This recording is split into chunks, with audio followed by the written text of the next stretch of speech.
प्रभु यीशु मसीह के नाम में आपको अनुग्रह, शांति और आशीष मिले। कुछ और भी कम्युनिटीज़ है दुनिया में जिनको इंडियंस कहते हैं।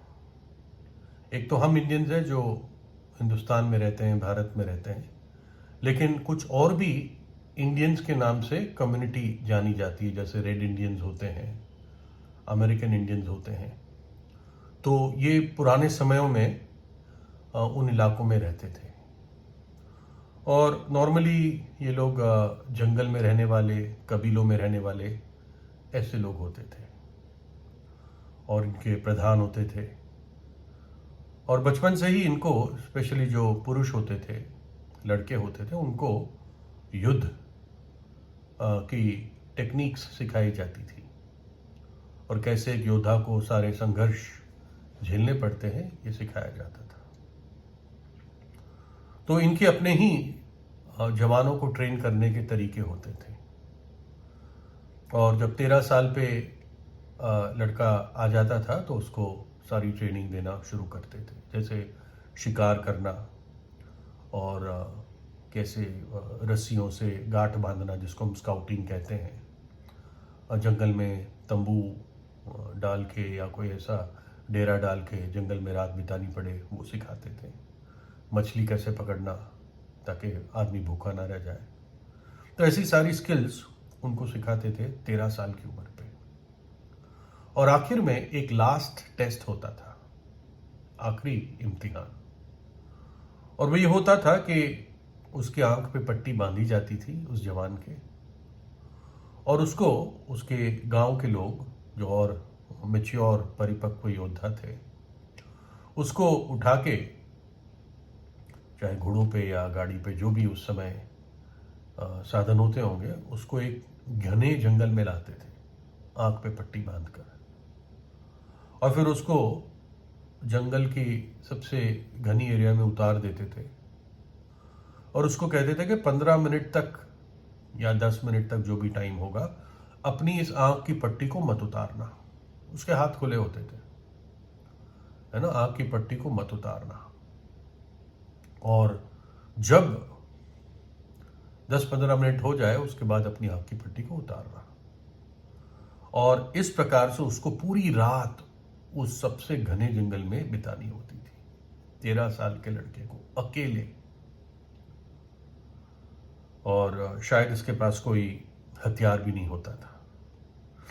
तो जब ये जो जवान था, इसका नाम तो हम नहीं जानते, उसने अपनी आंख की पट्टी उतारी तो उसने देखा कि बहुत ही घना जंगल था और वो बहुत डर गया।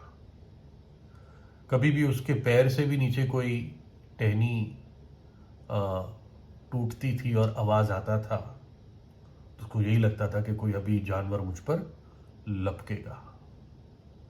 बड़े डर के साथ उसने पूरी रात काटी और जैसे सुबह 5 बजे के बाद धीरे से सूरज की रोशनी आना शुरू हुई तो उसको अब जंगल दिखने लगा। उसको पेड़, फूल और जो पगडंडी थी वो भी धीरे धीरे, जैसे सूरज की रोशनी बढ़ती गई, उसको दिखने लगी और खुशी हुई।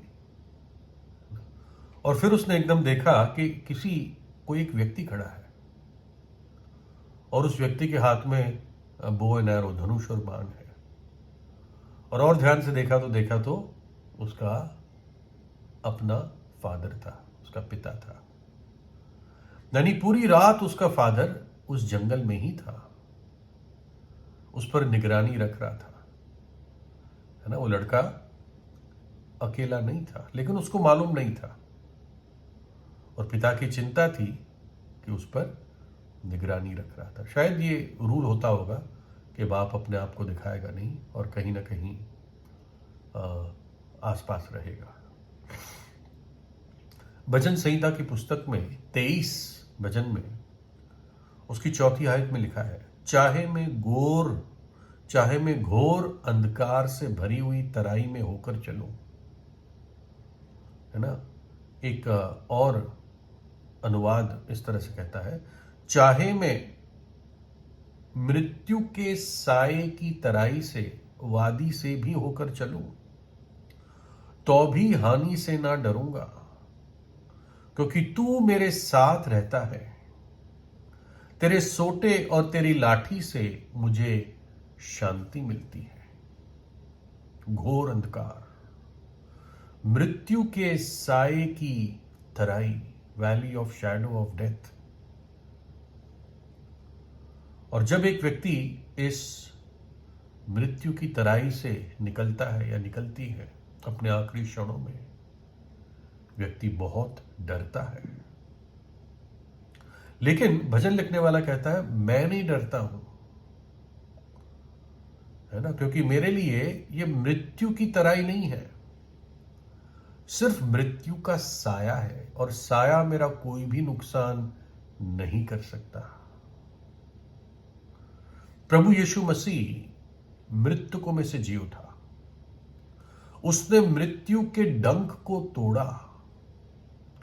जब कलवरी के क्रूस पर यीशु मसीह ने हमारे गुनाहों के लिए, हमारे पापों के लिए अपना प्राण दिया, हमारे पापों की सजा में उसने दुख उठाया, कोड़े खाए, घायल किया गया, अपना पवित्र लहू बहा दिया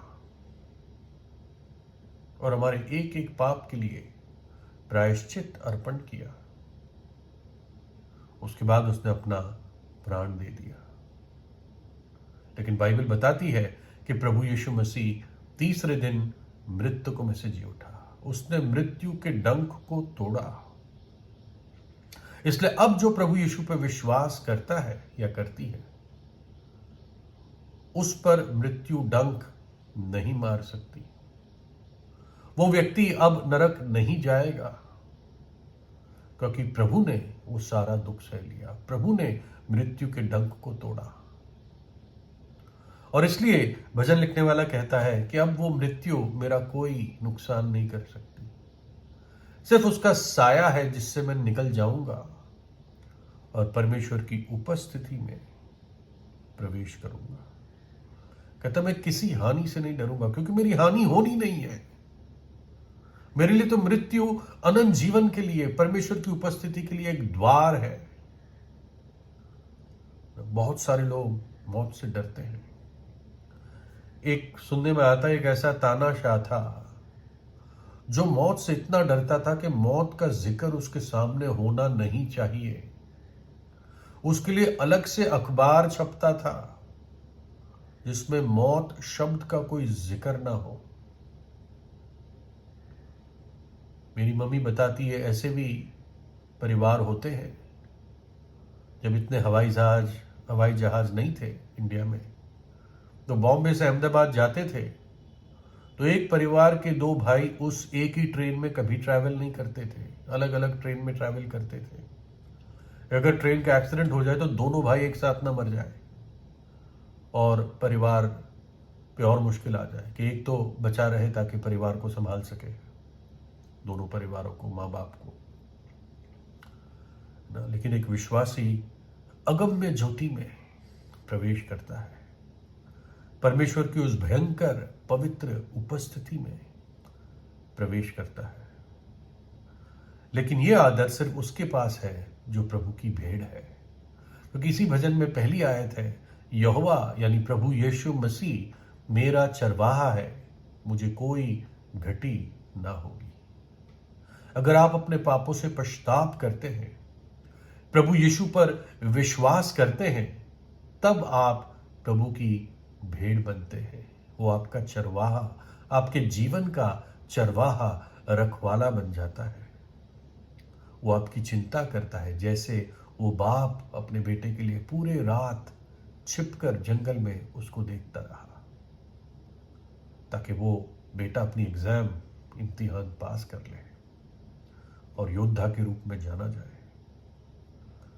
यहां पर चरवाहे ने अपनी भेड़ के लिए अपनी जान दी, अपना पवित्र लहू बहा दिया।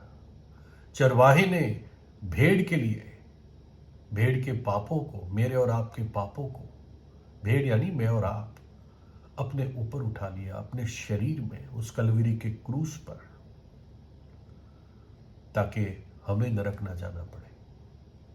जो विश्वास करता है वो अनंत जीवन पाता है, जो विश्वास करता है वो उस दंड से आजाद हो जाता है। तो इस बात को सोचे, प्रार्थना करें, है ना। क्या आपके लिए ये बात सच हो सकती है? चाहे मैं घोर अंधकार से भरी हुई तराई, चाहे मैं मृत्यु के साए की तराई से भी जाऊं, तब भी ना डरूंगा, कोई भी हानि से ना डरूंगा, क्योंकि तू मेरे संग है। तेरी लाठी, तेरी सोटी, चरवाहे की लाठी और सोटी मुझे शांति देती है। यह आपके लिए संभव हो सकता है जब आप प्रभु यीशु को अपने हृदय में बुलाते हैं। प्रभु यीशु आपको आशीष दे।